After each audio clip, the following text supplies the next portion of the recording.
Hey friends, welcome back to my channel. I'm AmandaMuse, and today we're going to be reacting to a video that literally just came out a few hours ago about something happening in Malaysia. If you're new, I'd love it if you would subscribe. I put out videos 3 to 4 times a week. I'm a mom of 2. I used to live in Malaysia for 4.5 years. I have 2 kids that were born there. I speak about motherhood, being a woman, having an opinion, working out, vlogs, cooking, you name it. Stick around, hit that notification bell. In today's video, the reason why we're going to be talking about this is 2 reasons. One, it takes place in Malaysia, and Malaysia is always kind of on my radar. As things pop up in the news, I always pay attention to what's going on. And the second reason is, when I started really bringing back my Malaysia videos, this was a few weeks ago now, it was all about how Malaysia was doing so well with coronavirus and really bringing the numbers down for COVID-19. And then a documentary came out from Al Jazeera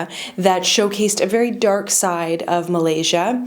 And from that came further information about how it's kind of fake news and it's not necessarily based in truth. There may be some truthful elements to it, but there was a lot of things that were rather muddled.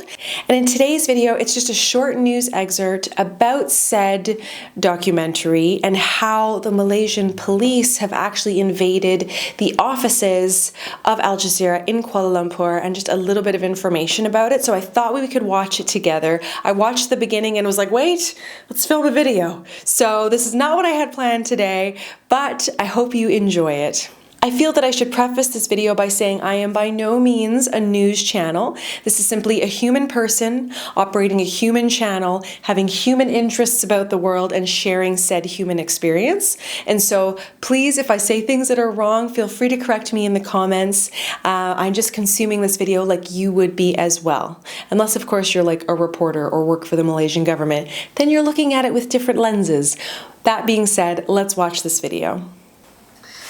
Malaysian police have raided Al Jazeera's Kuala Lumpur office and seized 2 computers. It comes after a group of Al Jazeera journalists were questioned by police in Malaysia in July over a documentary on illegal migrant workers. Malaysian authorities say the episode of 101 East, which focused on people being locked up during the pandemic, could have broken sedition laws.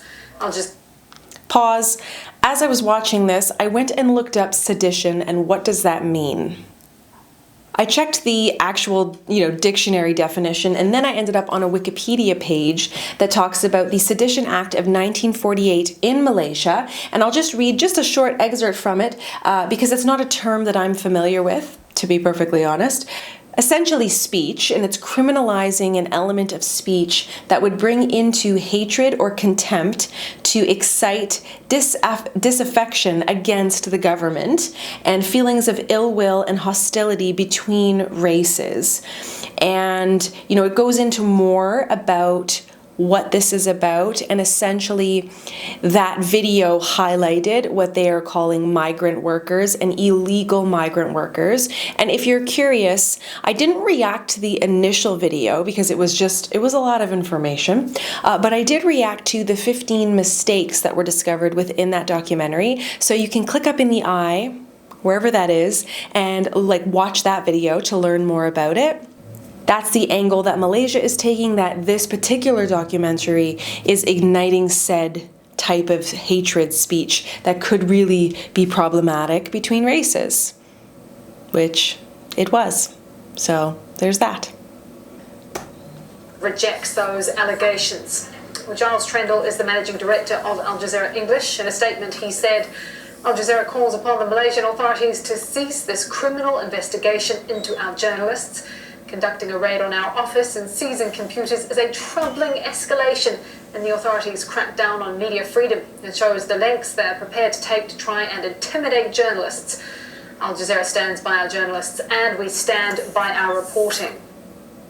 That we do. We have Guok Nyek Seong, an Al Jazeera lawyer, joining us now from Kuala Lumpur by phone. So you were, if you can hear us, you were at the office, I believe, when this raid was carried out. What happened?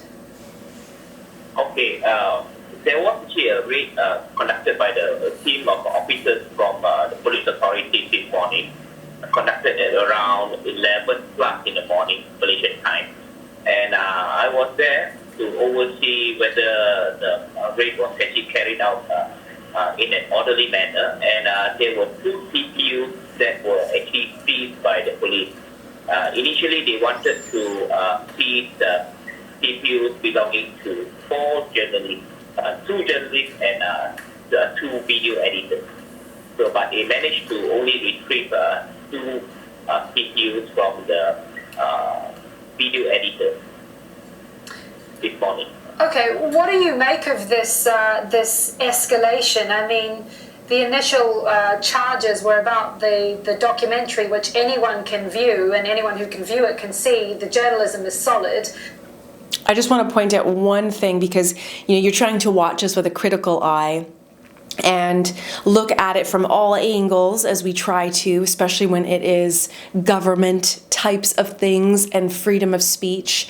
The news report, so this particular news report is Al Jazeera talking about their specific reporters. So obviously they're not going to have, or maybe they will at some point, but in this particular excerpt, they're not having anybody from Malaysia comment on this. It's Al Jazeera reporters, and it's being documented by Al Jazeera News Broadcasting, and they're talking to Al Jazeera's lawyer. So it's definitely like there's 2 sides of the story for sure, and I just wanted to point that out as we're watching it. What do you make of this escalation? Okay, what I can see is that, well, this is part and parcel of the investigation to complete what I call the investigation paper. From what I have actually gathered from the police authorities this morning, earlier rounds of investigation papers have been handed over to the Attorney General Chambers, but Attorney General Chambers actually instructed them to investigate further, and that could be part of the reasons why they came to Al Jazeera's office this morning to seize, amongst others, the CPUs and also the hard disks which are actually used for the production of the program, which are actually said to be subject of the offense or offenses. Right, so what is the process from here then? All of this information goes back to the Attorney General's chambers, and then they make a decision on what happens? How does this all work? Yeah, what will happen is after this, the forensic departments of the police authorities are going to check whether what I call the full footage are actually kept in the hard disk or not. And if yes or no, even if no, then they have to report it to Attorney General Chambers, and Attorney General Chambers will actually give instructions as to how to further investigate, or maybe they can make the decision whether to charge or not to charge in this case.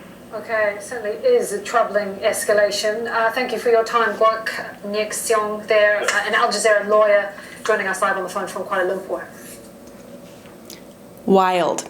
So I am obviously not a reporter.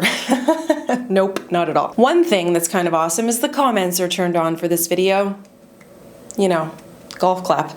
Finally, because in that original documentary, the comments were turned off. I don't know if they've been turned back on yet, but they were off. So the first comment makes me laugh. It's like, quickly guys, before they turn off the comments. So that did make me laugh.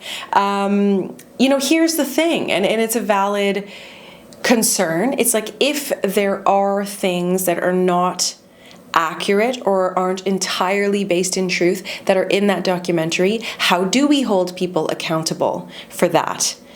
It is, if you were 2 people, 2 businesses, and one business said to the other business and made all of these accusations, well, that's things like slander and libel, and you can sue people for that. So when you have reporters making statements about countries, if it isn't true and if there are things that are wrong, can they do anything about that? It'll be very interesting to see this play out in the public eye.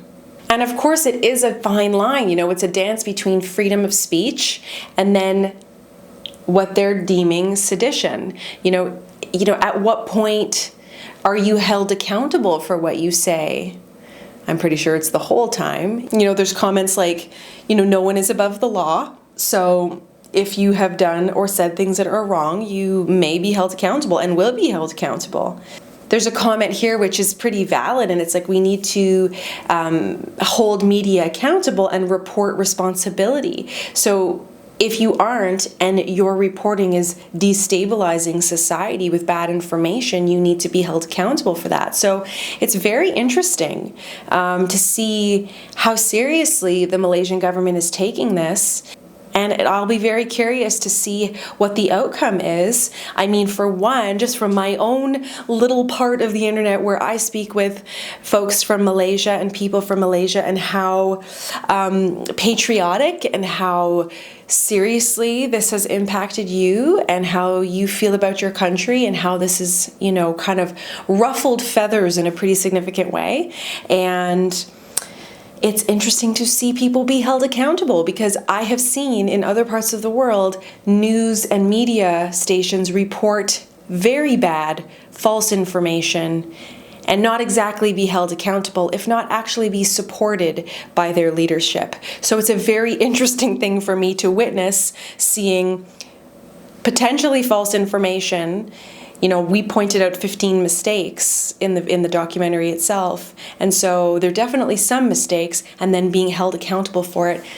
It's going to be pretty interesting. I would love to know your thoughts. Leave them below. This is definitely a different video for me, but you know, it's not just all fluff and fun. I do have a little brain in my head, and I pay attention to what's going on in the world, and things of this nature definitely make me stop and pause, and I would love to know how it's made you feel. If you enjoyed this video, click over here to check the video I was talking about, pointing out the 15 mistakes in the original documentary. And then down here is a video where Dean and I, my husband, made some rendang, and it was beautiful and we loved it. Hope you stick around and subscribe, and I'll see you guys in my next video. Bye!